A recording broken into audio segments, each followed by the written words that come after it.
From the wilderness of Kodiak Island, Alaska, this is Murder and Mystery in the Last Frontier with your host, Robin Barefield. In a land full of peril and vicious animals, humans are the most dangerous predators of all.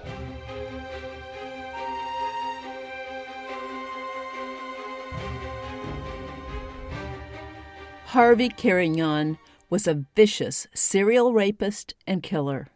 He murdered his first victim in Alaska, and she should have been his last because the jury condemned him to death by hanging for the crime. Unfortunately, the sentence was overturned when it became clear a police officer had obtained Carignan's confession illegally. Instead of death, Harvey Carignan served 8 years at Alcatraz and then headed out into the world to prey on more women.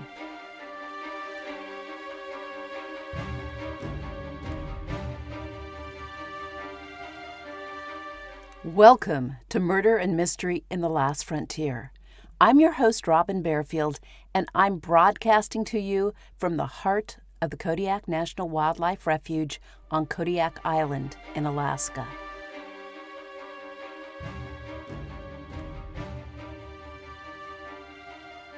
Carignan had a difficult childhood, and his early years represent a textbook description of the experiences of many serial killers. He was born in Fargo, North Dakota in 1927. His mother was not married, and he never knew his biological father. He wet the bed until he was a teenager, and he suffered from childhood chorea, a disease that manifests itself with uncontrollable spasmodic jerking movements. Carignan's mother was cold and not affectionate with her son. He claimed he was sexually abused by female relatives and by a babysitter when he was very young. If this was true, it possibly helps to explain Carignan's hatred for women. Harvey's mother could not deal with him, so she sent him to live with various female relatives. None of them could handle his bedwetting and returned him to his mother. Finally, Carignan's mother sent him to a reform school. While the school staff consisted of men and women, Harvey later remembered the women staff members punishing him. Whether or not this was true, it provided more fuel for his growing hatred of women. Carignan did not always do well in school, but he was bright and a voracious reader. When he left reform school at age 18, he joined the Army and was stationed at Fort Richardson in Anchorage, Alaska.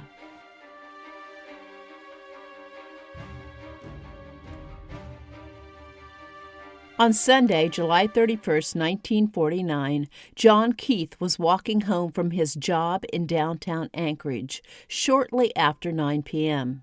It was still light, and when Keith heard a strange grunting noise coming from a small park, he turned toward the park to identify the sound. He saw a man and a woman lying on the ground and wondered if the sound he'd heard had been the woman crying out for help. He headed toward the couple to get a closer look. When Keith approached the pair, the man stood up and angrily said, "Move on!" Keith was suddenly embarrassed, thinking he'd caught the couple amid a sexual encounter. Although it seemed like an indiscreet place to have intercourse, Keith knew people did stranger things. He backed off and continued toward his home. He'd gotten a pretty good look at the man. He was young, probably in his early 20s, and tall, with slightly receding brown hair. The man had yelled at him, but the woman had remained silent and didn't even look at him. Perhaps she was just embarrassed that Keith had seen them. But Keith had an uneasy feeling about the situation. Something seemed wrong. The next morning, John Keith walked by the small park on his way to work. The threatening man was gone, but the woman was still there, stretched out on the grass. As Keith approached her, he recoiled. The middle-aged woman was partially nude, and her face was swollen and purplish black. Keith immediately called the police. The medical examiner determined the woman had died from brain damage after someone had bludgeoned her to death. The bones in her face had been crushed to a pulp, and the pathologist felt certain the killer had used his fist to beat her. She also had bruising on her inner thighs and genitalia, indicating she had been killed during a rape attempt. However, it appeared that penetration had not been accomplished. Friends and relatives identified the murder victim as Laura Showalter, 57. On Friday, September 16th, a soldier confronted Dorcas Callan near a tavern in Anchorage. The man seemed intoxicated, even though it was only 11 a.m. He asked Dorcas to take a ride with him, but she refused. Then he acted like he knew her, but she told him, "Please go away, you don't know me." Her reply angered the man, and he grabbed her arm and dragged her away from the street. He pulled her into a ditch and began tearing off her clothes and assaulting her. Dorcas knew the man would rape her if she didn't escape, and she'd heard about the woman who'd been beaten to death a few weeks earlier. The man was powerful, but Dorcas managed to extricate herself from his grip and climb out of the ditch. She ran to the tavern and phoned the Anchorage police. Dorcas Callan gave the police a detailed description of the man who had attacked her. She even described the deep dimple in his chin. The police searched the area near where the attempted rape had occurred, and they found a young soldier who fit Dorcas's description, right down to the dimple. They brought 22-year-old Harvey Louis Carignan to the police station, and Dorcas Callan immediately picked him out of a lineup. Detectives working on the Laura Showalter murder case noted the similarities between the brutal attempted rape of Dorcas Callan and the murder of Laura Showalter. Someone had beaten Laura to death with his fist. Dorcas's attacker had also punched her with his fist. In each case, the attacker was big, young, and brown-haired. On a hunch, the detectives brought John Keith to the police station and asked him to view a lineup. Keith picked Carignan out of the lineup and said he resembled the man he'd seen at the park.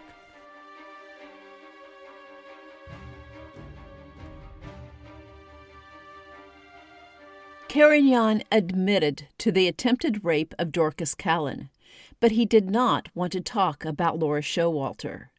The police grew frustrated with Carignan and took him to the office of U.S. Marshal Herring.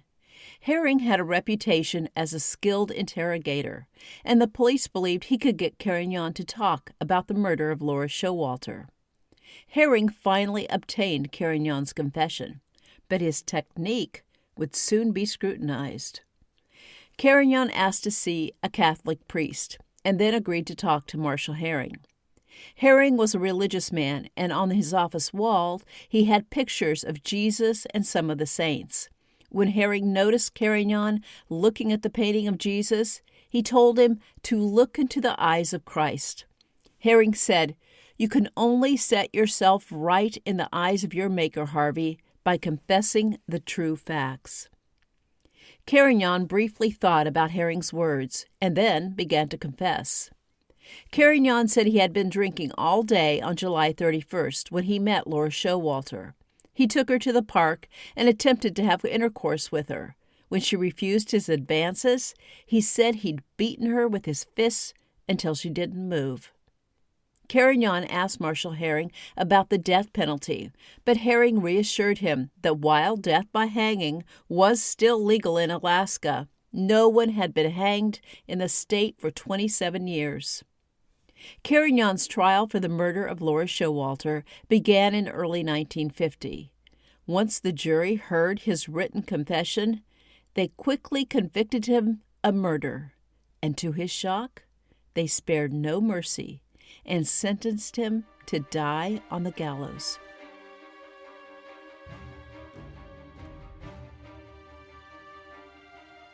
On December 8, 1950, Carignan's case came up on appeal before the Ninth Circuit of the United States Court of Appeals. 3 judges presided over the matter. Attorney Harold J. Butcher represented Carignan, and Attorney J. Earl Cooper represented the Territory of Alaska. Butcher argued that Carignan's confession to Marshal Herring should not have been admitted in the original trial. Without the confession, there was no way to tie Carignan to the murder. John Keith said Carignan looked like the man he saw in the park, but he could not definitely identify him.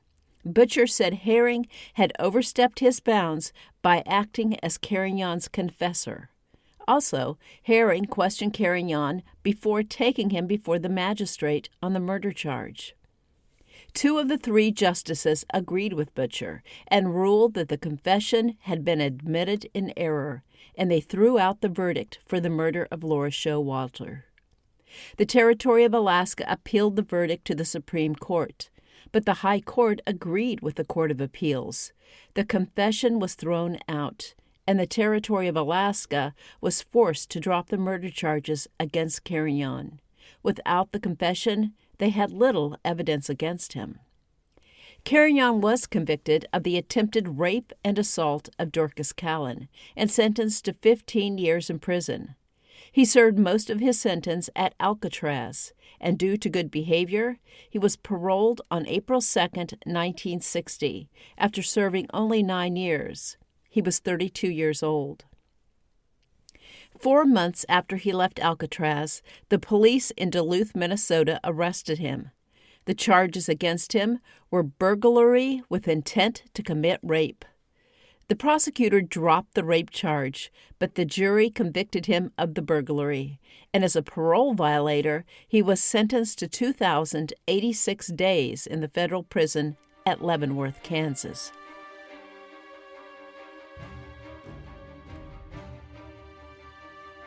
After he was paroled from Leavenworth in 1964, Carignan moved to Seattle. 8 months later, King County Sheriff's officers in Seattle arrested him and charged him with second-degree burglary. The judge sentenced him to 15 years and sent him to the maximum security prison in Walla Walla. Carignan spent this stint in jail trying to better himself. He earned his high school diploma and took several college courses. After only 4 years behind bars, Carignan was again released.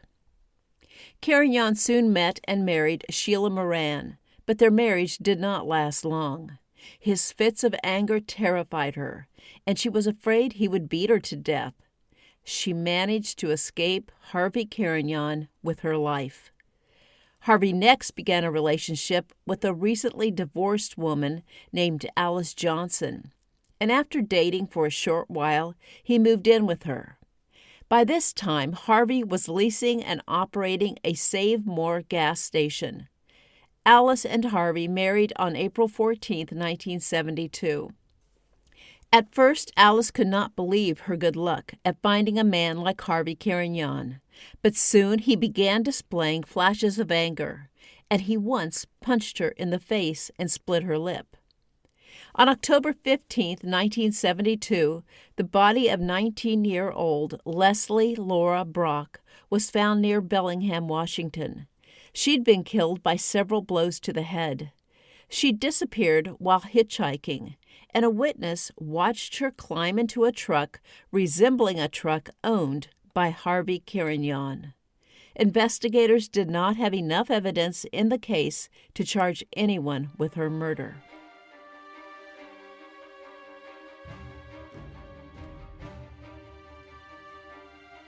On May 1, 1973, 15-year-old Kathy Miller searched the want ads in the Seattle Times, looking for a part-time job for her boyfriend. She was excited when she found an advertisement for a job at a gas station. She called the station the next morning to learn more about the position and was surprised when the manager told her he hired girls and boys. He told her to wait in front of Sears after school, and he would pick her up and take her to the station to complete the necessary paperwork. Kathy then excitedly repeated the conversation to her mother, Mary. But Mary was immediately suspicious of the man and the situation. She explained to Kathy that it made no sense for the manager to pick her up and give her a ride to the gas station so she could apply for a job. and she made Kathy promise her that she would not get into a car with a strange man. When Mary returned home from work, Kathy wasn't home. At first, Mary wasn't worried, but as it grew darker, she began to fear something was wrong. She wondered if Kathy had gone to the gas station to apply for the job. Had she gotten into a car with a strange man? Mary called the number on the ad, and a man answered. He said Kathy had set up an appointment for 2:45 today to apply for the job, but she did not show up. Mary called the police, but they said it was too soon to consider Kathy missing. Mary talked to Kathy's boyfriend, who said the last time he saw her, she was on her way to apply for a job. He said some man was supposed to pick her up in front of Sears at 2:30. Mary told the police about the gas station and the want ad. They said they would trace the phone number in the ad and find the station, but they couldn't run the trace until the following morning.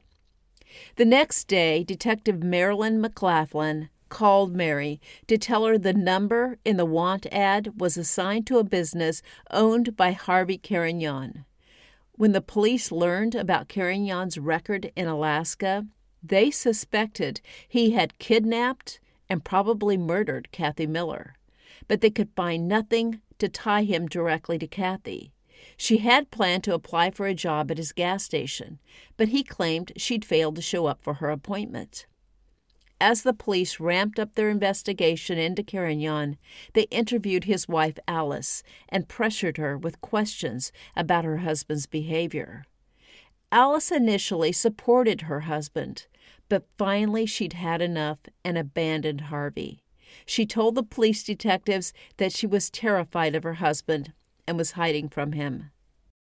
On June 3rd, a month and a day after she disappeared, two 16-year-old boys riding motorbikes on the Tulalip Indian Reservation north of Everett, Washington, discovered Kathy Miller's body wrapped in a tarp and resting in a thicket of salmonberry bushes.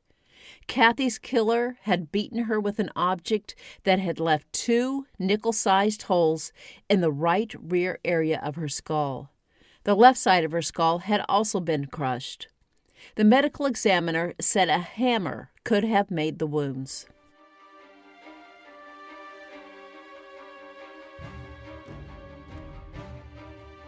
Let me take a short break. As most of you know, I'm an author, and I write both fiction and nonfiction. I'm currently working on my second volume of Alaska true crime stories and mysteries. This story about Harvey Carignan will be in that book. My first volume of true crime stories, Murder and Mystery in the Last Frontier, is available on Amazon and at other online booksellers. It contains 28 stories of murder, from Juneau to Fairbanks to Kayana and Nome to Anchorage and Kodiak and places in between. I also want to mention my recent YouTube video, Alaska's Serial Killers. I'll put a link to it in the show notes.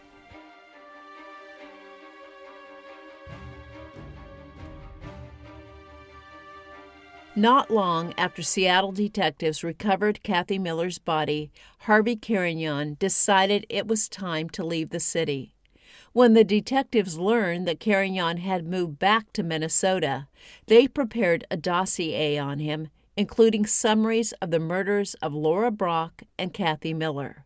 They sent the file to the Minneapolis Police Department. On June 28, 1973, Marlis Townsend was waiting for a bus on a deserted street corner in Minneapolis when she heard someone walk up behind her. Before she could react, something slammed into the back of her head and knocked her unconscious. When she came to, she was in a pickup truck driven by a large, balding man. As soon as the man realized she was awake, he grabbed her hand and attempted to place it on his genitals. He yelled at her, "Touch me!" She frantically opened the truck door and managed to jump from the moving vehicle. She gave the police a description of the man and his truck. On September 9, 1973, 13-year-old Jerry Billings of Duluth, Minnesota, was hitchhiking in northeast Minneapolis when a big man driving a pickup with a silver canopy stopped to give her a ride. The man was between 40 and 45 years old, with an odd-shaped forehead ending in a peak on top of his bald head. He agreed to take Jerry wherever she wanted, but when they left the city limits, Jerry knew she was in trouble. The man unzipped his pants and forced Jerry to perform oral sex on him. He then raped Jerry with the handle of a claw hammer. The brutal assault continued for a long time, and Jerry believed the man planned to kill her. Finally, he stopped the truck in a small town northwest of Minneapolis and told Jerry to get out of the vehicle. Jerry was terrified and embarrassed. The man had told her he would kill her if she reported him, and she believed him. She remained quiet about the incident for nearly 2 months, but when she could no longer live with her terrible secret, she went to the authorities. The case was finally handed to the Hennepin County Sheriff's Office in Minneapolis in February 1974. But by then, so much time had passed, there was little they could do.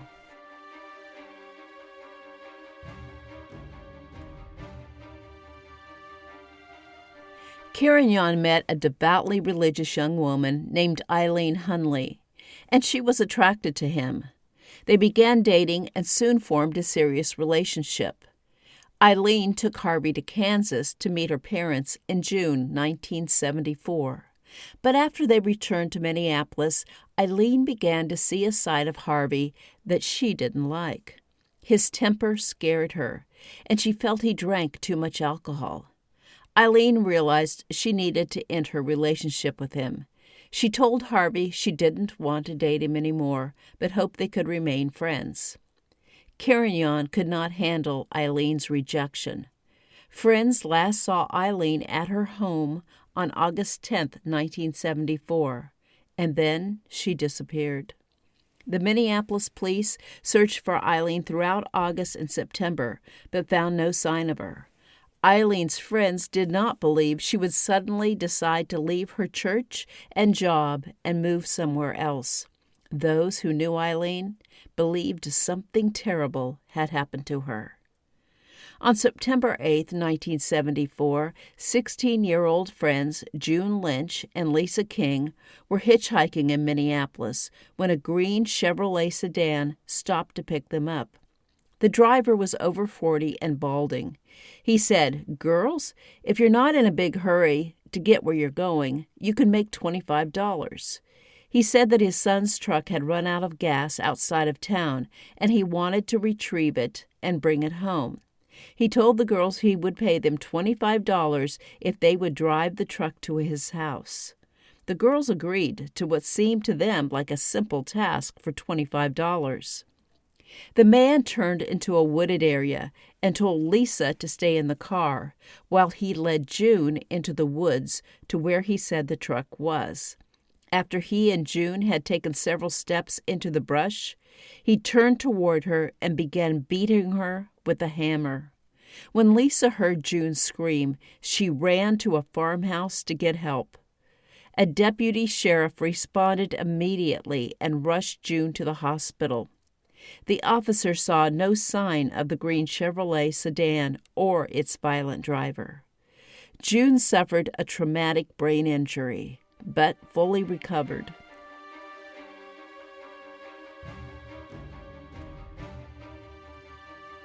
On September 14th, Gwen Burton was parked in a store lot when her blue Ford wouldn't start. She opened the hood but had no idea how to repair the engine. A green Chevrolet Caprice pulled up beside her, and the middle-aged driver offered to look at the engine.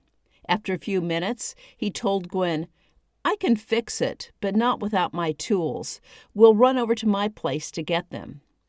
When Gwen hesitated to get into a car with the strange man, he shoved her into the front seat. The man pulled onto an isolated gravel road and stopped. He roughly pushed Gwen's head toward his groin. Next, he strangled her 3 times, causing her to pass out each time. He placed her on a blue plaid blanket on the ground and raped her repeatedly with a hammer. Then he moved behind her and said, "Now I'm going to kill you, you whore." The man slammed the hammer into Gwen's head several times, threw her into a gully, and then drove away. Gwen woke up in a ditch surrounded by her blood. Her head pounded, and she was so weak she could barely move. But she somehow managed to pull herself out of the gully, crawl across a field, through a barbed wire fence, and across another field. She struggled to move forward for several hours until a boy driving a tractor saw her. She nearly died at the hospital while surgeons rushed to repair her crushed skull and reduce the swelling in her brain.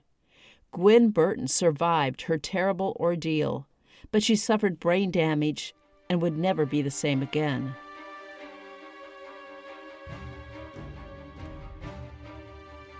Because Carignan's attacks occurred in different jurisdictions, it took a while for the various police forces to compare notes and realize they had a brutal serial rapist and perhaps a serial killer attacking women in and around Minneapolis. Detective Archie Sonnenstahl with the Hennepin County Sheriff's Office took the lead on tracking down the violent man in the green Chevrolet Caprice. On September 18th, the Shelburne County, Minnesota Sheriff's Office sent out a teletype to other police departments in the area. The previous day, a citizen had stumbled upon a corpse, and the Shelburne detectives were asking for help to identify the deceased woman. The body was badly decomposed, but they could tell it was a Caucasian woman in her early 20s. Sonnenstahl called the Shelburne detective and asked for more specifics about the corpse. The detective told him the woman had been bludgeoned to death, and the wounds to her skull looked like the killer had used a hammer. Sonnenstahl told the other detective about Gwen Burton and said the man who had attacked her had used a claw hammer. He then asked the Shelburne detective if their victim had been sexually assaulted. The Shelburne detective said, "Yes, but not normally." He went on to explain that her killer had jammed a tree branch into her vagina. Sonnenstahl believed the man they were chasing for the various assaults around Minneapolis had killed the woman in Shelburne, and the unknown subject had certainly meant to kill Gwen Burton. Sonnenstahl was very concerned because the attacks were occurring so close together. Most serial rapists and serial killers have a cooling-off period of weeks or months between attacks, but this killer attacked every few days. Sonnenstahl knew they had to find this monster soon, or more women would die.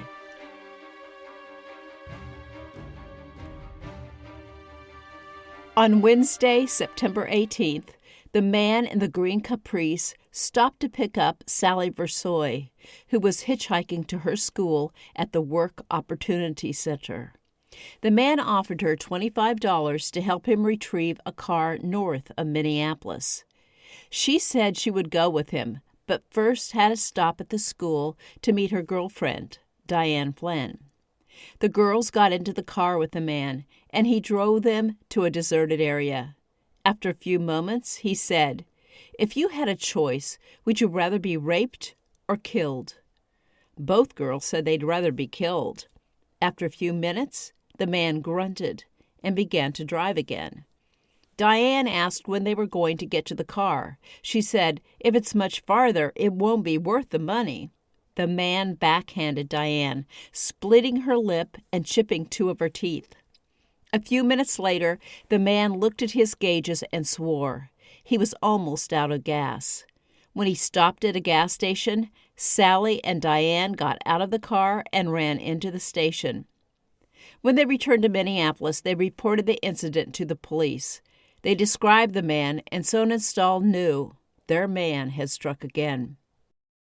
Sonnenstahl thought there were at least 6 and possibly 7 women around the Minneapolis area who had encountered their suspect, but he knew nothing about the Seattle and Alaska attacks. The letter and file sent by the Seattle detectives to the Minneapolis police when Harvey Carignan left Seattle and moved to Minneapolis were filed away, and Sonnenstahl had never seen them. If he had, he would have recognized that the attacks in Seattle matched those in Minneapolis. On September 20th, only 2 days after Sally Versoy and Diane Flynn escaped the man in the green Caprice, 18-year-old Kathy Schultz left for school and never returned home. The next day, 2 pheasant hunters stumbled upon Kathy's body in a cornfield.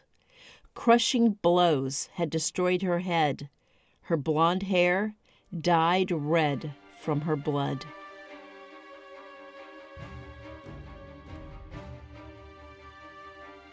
Sonnenstahl called a meeting for representative detectives from every jurisdiction where the attacks had occurred.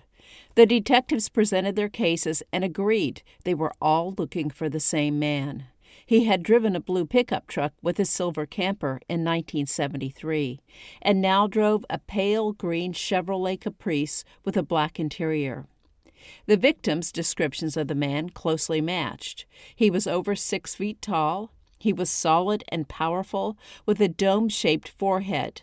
He was balding with grayish-brown hair, long sideburns, deeply lined cheeks, and a dimple in his chin. He always wore green work clothes with his pants tucked into heavy work boots. He smoked Camels, and his language was crude and obscene. The detectives felt the green Caprice with the black interior was their most significant clue, and Sonnenstahl comprised a memo describing the Caprice and the suspect. He issued the memo to all patrolmen within 100 miles of Minneapolis. In a lucky twist of fate, on September 24th, 2 Minneapolis police officers patrolling the city's southern portion saw a large, balding man wearing green work clothes and boots. They watched him walk across a parking lot and stop beside a green Chevrolet Caprice. Could this be the wanted man in the memo they had just received? The officers followed the Caprice when it left the parking lot. The driver of the Caprice tried to evade them, so they turned on their lights and siren. Finally, the driver of the Caprice pulled over to the curb. When the officers approached him, they noted he was sweating profusely and his right eye and forehead were twitching.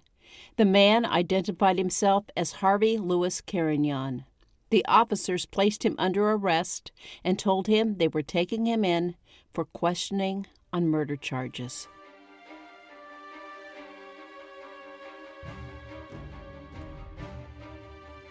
As Sonnenstahl and other detectives pried into Harvey Carignan's background, they learned he had dated Eileen Hunley, and Eileen had not been seen since August 10th.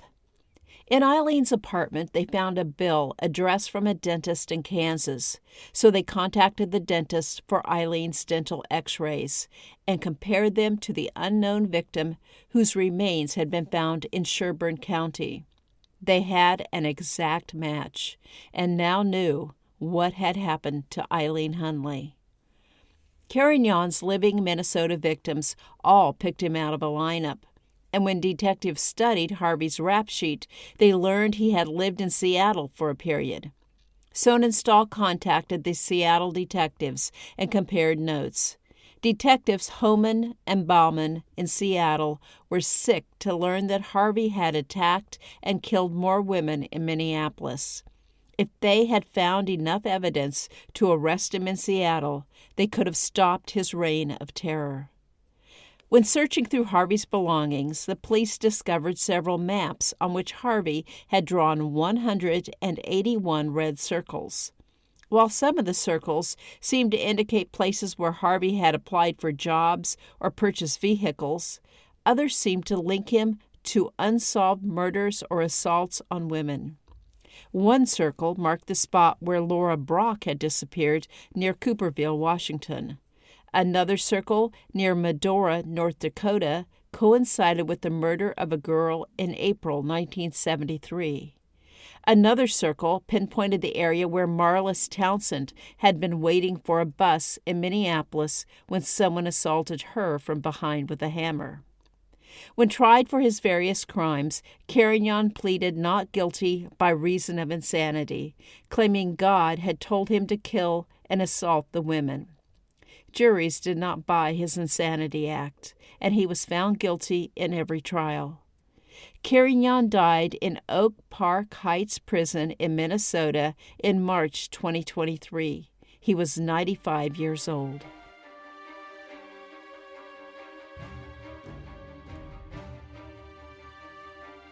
If Marshall Herring had been less zealous in prying a confession out of Harvey Carignan in Alaska in 1949, Carignan would have either died on the gallows or, more likely, would have had his sentence commuted to life in prison. Either way, a dangerous predator would have been kept away from the public. Instead, when the Ninth Circuit of the United States Court of Appeals overturned his murder conviction, Carignan walked free after a short prison sentence. For the next 20 years, he brutally attacked and murdered women from Washington to Minnesota. We will never know how many victims Carignan had.